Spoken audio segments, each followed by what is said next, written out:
Hello my dear friends, I am Professor Vayam Khan and this is the part 1 of our new unit number 2, that is phase diagrams of subject materials and metallurgy. In today's video we are going to study the phase diagram. What do you mean by phase diagram? What are the various terms involved in phase diagrams? Then what is Humy-Rodriguez rules of solid solution? What are the different types of solid solution and one of the types of phase diagram? And before proceeding to that, I'll request you to subscribe to my channel, like this video and share this video.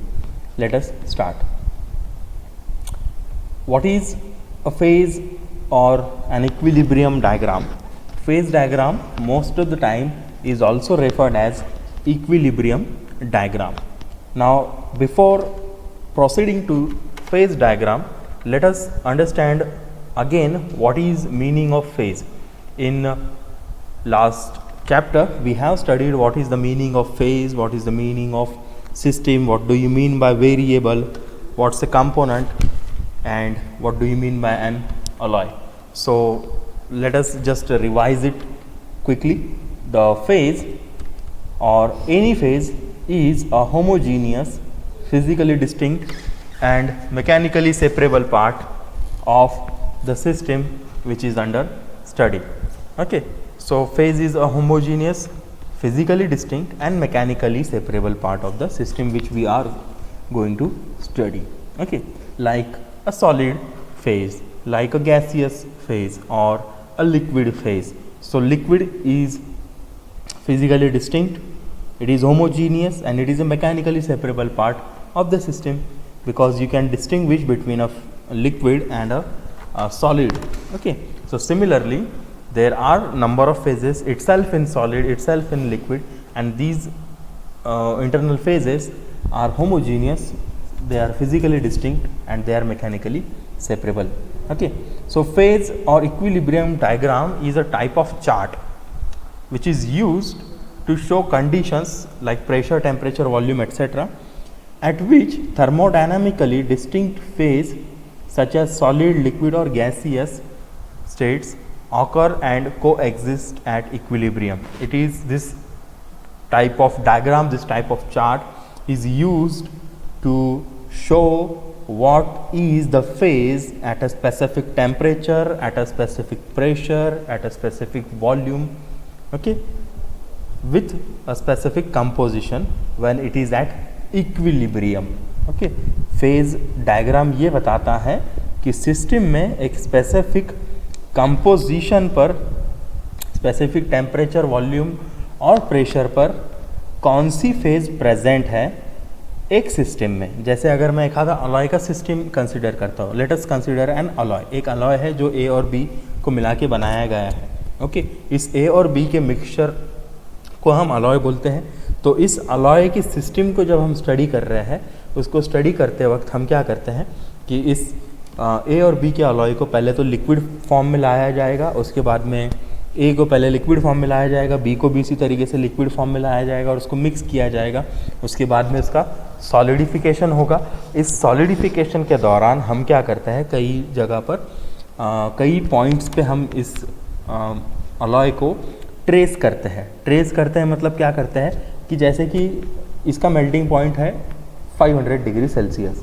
Okay, तो 500 से room temperature तक मैं क्या करूँगा, 400 degree Celsius पे कुछ readings लूँगा, 450 पे कुछ लूँगा, 350 पे लूँगा, 300 पे लूँगा, 350, 250, 200 ऐसे नंबर ऑफ पॉइंट्स पर मैं रीडिंग्स लूँगा. ये अलग अलग टेम्परेचर पर मैं क्या कर रहा हूँ, रीडिंग्स ले रहा हूँ. ये रीडिंग्स लेते वक्त मैं इस अलॉय में जो कंपोजिशन इस्तेमाल कर रहा हूँ उस कंपोजिशन को भी क्या करूँगा, वैरी करूँगा.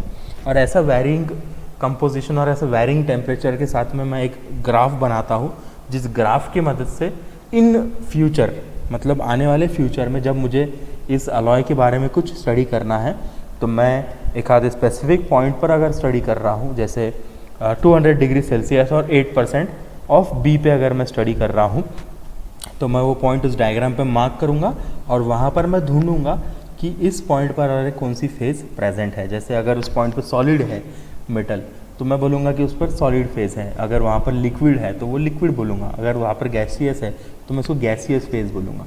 इस तरीके से हम क्या कर सकते हैं, at some temperature and with some specific composition we can find out what is the phase which is existing in an alloy. Okay, now here equilibrium refers to the state of balance. यहाँ पर equilibrium क्या कर रहे हैं, equilibrium मतलब क्या है, it is balanced state. Okay, what is the meaning of balanced state here? Yes, now here as equilibrium refers to the state of balance, that means which exists or which tends to be attained between the phases in the structure of an alloy after a physical or a chemical changes। जब chemical और physical changes होंगे उसके बाद वो system कब equilibrium पे आएगा, ये हम यहाँ पर रेफर करना चाह रहे हैं। Okay, now a phase diagram has temperature on its y axis। इसका y axis जो रहेगा it will show temperature and its x axis or you also called it as abscissa। so abscissa जो है तो इस पे रहेगा हमारा weight percentage। okay, these phase diagrams are used to find out the amounts of phases or phase existing in a given alloy at a composition and temperature। Okay, so इसको हम आगे और डिटेल में स्टडी करेंगे। Let us see an example of a phase diagram. This is a iron carbon phase diagram. It is also called as iron carbide और iron carbon diagram.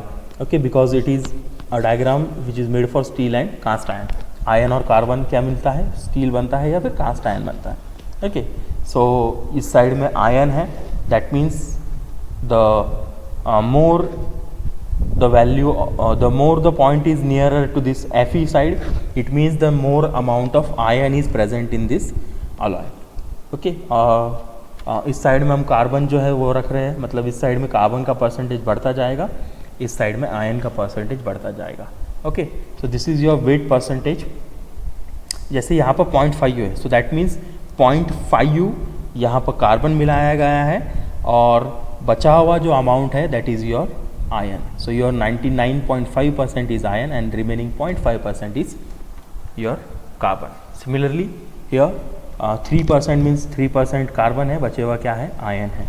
so this is a type of phase diagram। इसमें अलग अलग phases है, जैसे यहाँ पर liquid देख रहे होंगे आप, यहाँ पर डेल्टा आयन देख रहे होंगे, यहाँ पर गामा आयन देख रहे होंगे, यहाँ पर ऑस्टेनाइट, सीमेंटाइट, फेराइट, देन यहाँ प्योर लाइट, इस मिक्सचर को प्योर लाइट बोला जाता है, परलाइट भी बोलते हैं जिसको हम। ओके, सो ये अलग अलग फेजेस हमको अलग अलग टेम्परेचर पे और कंपोजिशन पे देखने मिल रही है। जैसे कि ये लिक्विड है, तो ये लिक्विड कहाँ से बनना शुरू हो रहा है, from this temperature. Okay, so it's around 1150 degree Celsius, यहाँ से लिक्विड में कन्वर्जन होना शुरू हो रहा है। ओके, वेयर एज अगर यहाँ का कंपोजिशन देखें सो 1539 डिग्री सेल्सियस के ऊपर लिक्विड में कन्वर्जन होना शुरू हो रहा है। इसके नीचे सॉलिड फेज़ है, सॉलिड फेज़ में भी पहली जो फेज़ देखने मिल रही है that is delta iron, then your gamma iron, सबसे नीचे देखने मिल रही है ferrite. So likewise at a specific percentage and at a specific temperature I can identify what is the phase which is present in that alloy। For example 2%, let us say 2% and 1150 degree Celsius पे कौन सी phase present है। सो मैं क्या करूँगा, इस 2 degree से vertical line बनाऊँगा और 1150 से हॉरिजॉन्टल लाइन बनाऊँगा। ओके, ये जो पॉइंट रहेगा इस पॉइंट पे मुझे फेज़ पता करना है। Okay, so here what will the phase, so here the phase of austenite and cementite is starting। तो आप बोल सकते हैं कि यहाँ पर ऑस्टेनाइट और सीमेंटाइट नाम की फेज़ एग्जिस्टिंग है। अगर मुझे 3% और 1400 डिग्री सेल्सियस पे कौन सी फेज़ एग्जिस्टिंग है ये पता करना है, so I will just mark 3% vertically, 1400 horizontally, and this point the phase which exist here is liquid. Okay, तो such a kind of finding of phases we can do it with the phase diagram। okay, now let us see some of the definitions that we have previously studied। so there is solid solution is nothing but a kind of alloy which is having same structure of solute as well as solvent. मतलब जो अलाइंग element है जिसको आप mix कर रहे हैं parent metal में, तो वो पेरेंट मेटल और अलाइंग मेटल इन दोनों का स्ट्रक्चर जो है वो कैसा रहता है, सेम रहता है।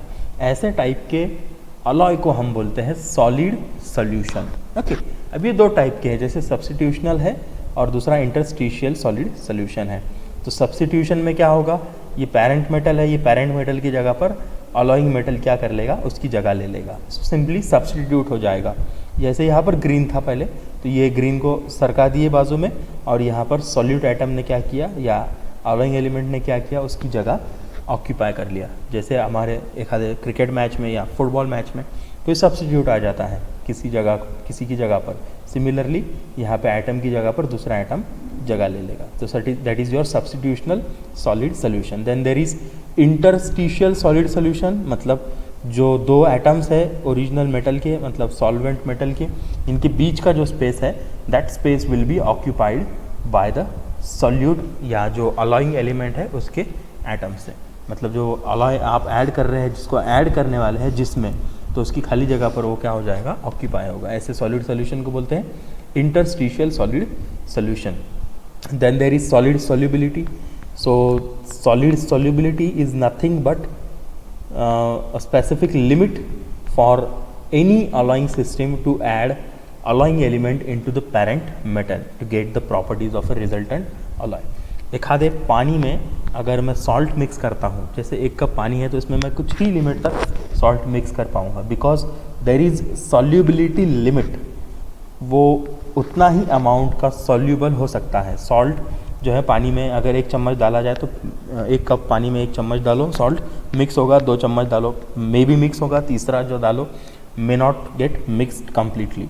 क्यों नहीं मिक्स होगा? Because there is some limit of that system to absorb that salt. मतलब क्या है, there is some limit of parent metal to get attached to the alloying element.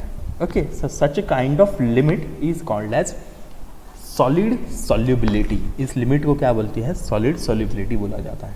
Okay, so next important thing is Hume Rothery's rules of solid solubility.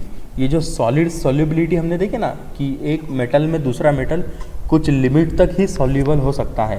Okay, सो इस limit को define करने के लिए हम ह्यूमी-रोदरीज rules का इस्तेमाल करते हैं। This Hume Rothery rules can be asked for 2 marks और more than 2 marks. Okay, so ये ह्यूमी-रोदरी रूल्स क्या बताते हैं कि एक सॉलिड सॉल्यूशन में जो सॉलिड सॉल्युबिलिटी लिमिट है वो कौन से फैक्टर्स के ऊपर डिपेंडेंट है।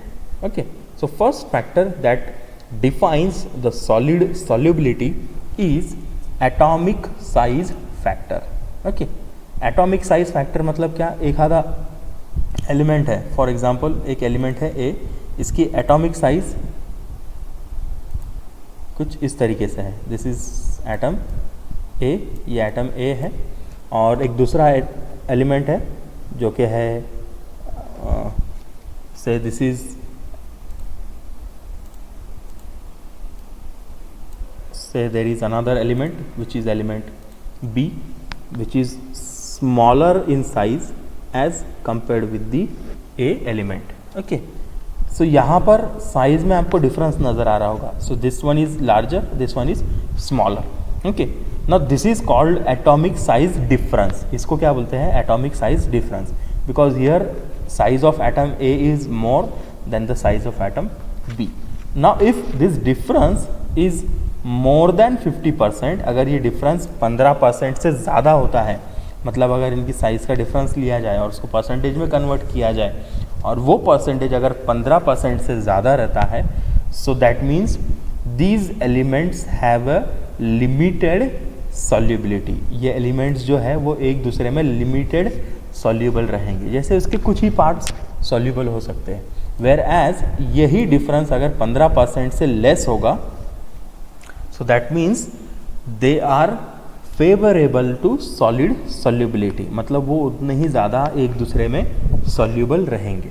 सो extensive substitutional solid solution occurs only if the relative difference between atomic diameters of the two species is less than 50%, 15%। अगर मिलाने वाले एलिमेंट का साइज और पेरेंट एलिमेंट का साइज में 15% से ज़्यादा डिफरेंस रहेगा तो आपकी जो सॉल्युबिलिटी है it will be very limited, बहुत कम उसमें सॉल्युबल होगा B. Okay, B will be very less soluble in A. Okay, so that is called atomic size factor. Okay, now this mismatch should not be greater than 15%। अब ये कैसा निकालते हैं, तो रेडियस ऑफ सॉल्यूट, इसका radius minus radius of solvent divided by radius of solvent into 100। So ये अगर 15 से कम है so it is good. Okay, अगर 0% का डिफरेंस है दैट मीन्स दोनों की साइज सेम है, so that means they are more soluble in each other, they are more soluble. Okay, so second thing is crystal structure rule, or it is also called as crystal structure factor. For appreciable solid solubility, मतलब अगर आपको solid solubility ज़्यादा चाहिए तो हमारे जो crystals है या जो हमारे elements है इन दोनों का crystal structure जो है वो कैसा होना चाहिए, identical होना चाहिए। आइडेंटिकल होना चाहिए मतलब सेम होना चाहिए। ओके, अगर ये आइडेंटिकल नहीं है so there is some limit to solid solubility. मतलब ए जो है ये अगर BCC टाइप का है, बॉडी सेंटर्ड क्यूबिक टाइप का है, तो मैं एक्सपेक्ट करूँगा कि मेरा जो एलिमेंट B है वो भी कैसा हो, BCC टाइप का हो। Okay, so it should also be BCC।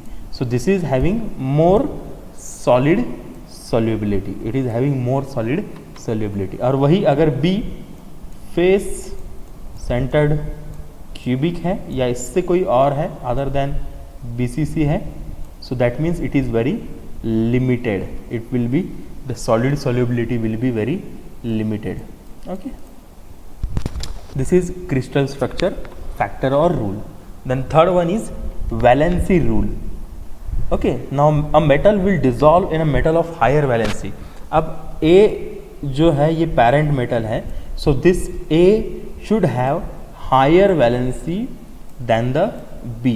Valency मतलब जो वैकेंट रहते हैं ना वो वैलेंसी ज़्यादा होनी चाहिए। सो जितनी ज़्यादा ए की वैलेंसी रहेगी उतना ज़्यादा वो क्या कर सकता है, बी को एब्जॉर्ब कर सकता है। That means it can form more solid solution. So the solid solubility is limited also with the valency. If a metal of higher valency to a greater if a metal with higher valency if a metal with lower valency is added to a metal of higher valency, then they are tend to form more solid solution। okay, whereas if you add higher valency element to a lower valency element, then there is a limit to solid solubility। so the solute and solvent atoms should typically have the same valency in order to achieve the maximum solubility। okay, इसको achieve करने के लिए हम क्या करते हैं कि दोनों की solubility जो है दोनों की valency जो है we say that they should be of same valency। okay, next one is the electronegativity rule or chemical affinity factor। chemical affinity is nothing but chemical attraction with the other element। so as further the elements in periodic table they are tend to attract each other in more amount। जितने दूर रहेंगे वो एक दूसरे से periodic table में उतने ज़्यादा वो दूसरे एक दूसरे को क्या करते हैं, अट्रैक्ट करते हैं। Okay, so that is called chemical affinity factor.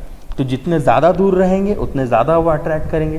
That means they have electronegativity difference which is close to 0 gives which if they have electronegativity difference which is close to 0 they give maximum solubility। जितने दूर रहेंगे उतना ज़्यादा chances है उन elements का compound formation का। Okay, so that's why they should be closer to each other, hence the electronegativity difference will be 0 which will give us maximum solubility। उसकी वजह से क्या होगा कि जो solid solubility है वो हमको ज़्यादा देखने मिलेगी। Okay, so therefore the electronegativity rule says that they should be nearer to each other in the periodic table. Okay, so this is about the Humy-Rodriguez rules. Then this is the this is the next one is the types of phase diagrams. So we have 4 different types of phase diagrams that is to be studied, and this is first one is isomorphous system, second is eutectic, third one is partial eutectic, fourth one is layer type system. So we'll begin with isomorphous system. Now whenever I am saying isomorphous, that means there is 2 elements present in it, and this type of diagram is obtained for the materials which are completely soluble in liquid as well as solid state. ऐसे elements जो liquid state में भी एक दूसरे में completely mixed रहते हैं, साथ ही साथ में सॉलिड स्टेट में भी एक दूसरे में completely mixed रहते हैं, जैसे कि सॉल्ट और वाटर है. तो सॉल्ट और वाटर अगर एक दूसरे में मिक्स किया जाए लिक्विड स्टेट में और उसको सॉलिड बनाया जाए, सो दे आर स्टिल आइस, बराबर है. सो वो अलग अलग नज़र आते हैं कि हमको फेजेस नहीं. So such a kind of system is called as isomorphous systems. ये दोनों भी मेटल्स लिक्विड में भी मिक्स रहेंगे एक दूसरे के साथ ही साथ में सॉलिड फेज में भी मिक्स रहेंगे एक दूसरे के साथ में. ओके, अब सॉलिड फेज में एक दूसरे के साथ जब वो मिक्स रहेंगे, सो that is they are not showing 2 different solids, they are showing only 1 solid state. So ऐसे जो है तो वो है कॉपर निकेल है, then your silver and gold है, then your gold and copper है, then your tungsten and vanadium है. They show isomorphous system. So your isomorphous system of copper nickel alloy system, copper nickel की जो है तो this is shown here. ये temperature दिखा रही है, इस साइड में परसेंटेज है निकेल का. So this side 100% copper is there, this side 100% nickel is there, and such a kind of systems are of loop type. ये जो systems है ये कैसी है, loop type system रहती है. ओके, सो यहाँ पर अगर मुझे B पॉइंट है, इस B पॉइंट पे अगर मुझे फेज पता करना है कौन सी है, okay, so I have to use lever rule and this phase diagram it should be present with me, so I can calculate the amount of phases existing at this point.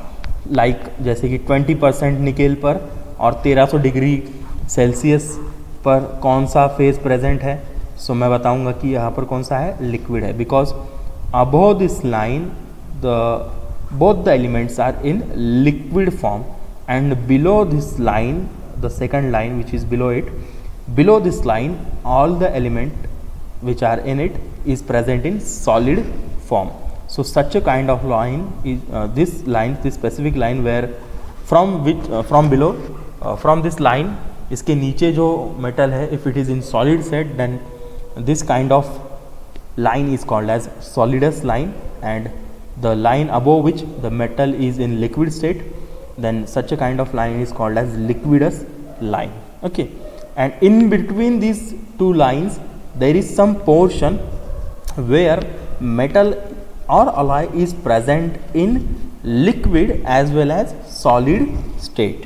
Liquid plus solid state में रहेगा. अब solid state कौन सी रहेगी, तो solid state रहेगी copper और nickel का alloy plus liquid of copper and nickel. So alpha is the solid state of your copper and nickel alloy, and here liquid is the mixture of liquid copper and liquid nickel. Okay, so this is an example of isomorphous system. Okay, so this was all about today's video. So we'll see more types of phase diagram in next video. Till then, please stay safe, stay at home and keep learning. Thank you.